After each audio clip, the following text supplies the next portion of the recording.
Here's how to harvest cut and come again varieties of lettuce. In this bed, I'm growing arugula. I planted it all from seed about 60 or so days ago. I've been cutting from these plants for a while now. Today I want to show you how I do it and how quick and easy you can do it too. I just have some needle nose pruners. You could have just some kitchen scissors. You don't want anything really like big and intense because you might end up cutting too much of the plant. For a cut and come again variety, they are growing always from the heart, the center of the plant. So if you look at any cut and come again variety lettuce, you want to look at the center and you're going to see these little baby leaves all coming up right from the heart of the plant. When you're harvesting, you never want to cut from the heart, from the center.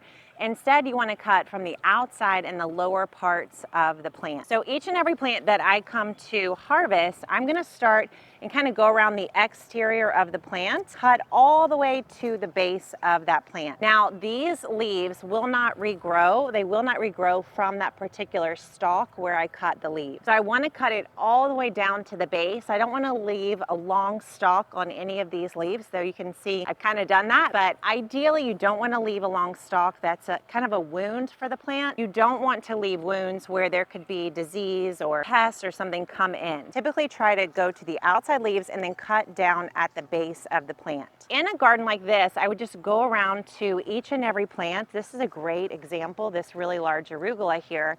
It's becoming a pretty big plant, and I know that the bigger arugula gets, the spicier it gets. So I want to make sure I keep these larger, more mature leaves harvested so that I get more of the tender, fresh leaves from the center of the plant. I'm just going to cut from the base, just like that, from the outside, and then I'll leave the interior of the plant to keep growing. So I'll cut like that from this one. Another rule of thumb when you're harvesting arugula or any cut and come again variety, you want to try not to cut more than 1/3 of the plant's leaves at any given time. So when I'm coming and harvesting, I'm kind of just double checking that I'm not taking all of the food makers from the plants. The leaves are the food makers, right? They turn sunlight into food for the plant so that it can keep growing. So if there's, say, 9 leaves on a plant, even if they're small, I'll only cut 3 off the plant itself. Those are the general rules for cutting from a cut and come again plant.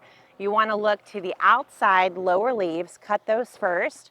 When you cut them all the way down to the base to avoid lots of wounds on the plant. And then don't cut more than 1/3 of the leaves on any given plant during probably a week or 2-week period of time. When you come back to this plant in a couple of weeks, all these center leaves will be grown in and ready to harvest, and you can do it all over again. That is literally why they call it a cut and come again lettuce plant. It's magical, it's so good. You're gonna get to do this on each of these plants probably 2 or 3 times before the plant is going to kind of be spent and go to seed. A few weeks before that happens, what you wanna do is start to plant some more seeds so that it's literally non-stop. All right, I hope you enjoy this video. Let me know if you have any questions about growing cut and come again varieties of lettuce. It is the way that I learned how to garden. It is my favorite thing to grow in the garden. I just can't get enough of it, and I hope that you learn to love it too. Thanks for watching. I'll see you next time.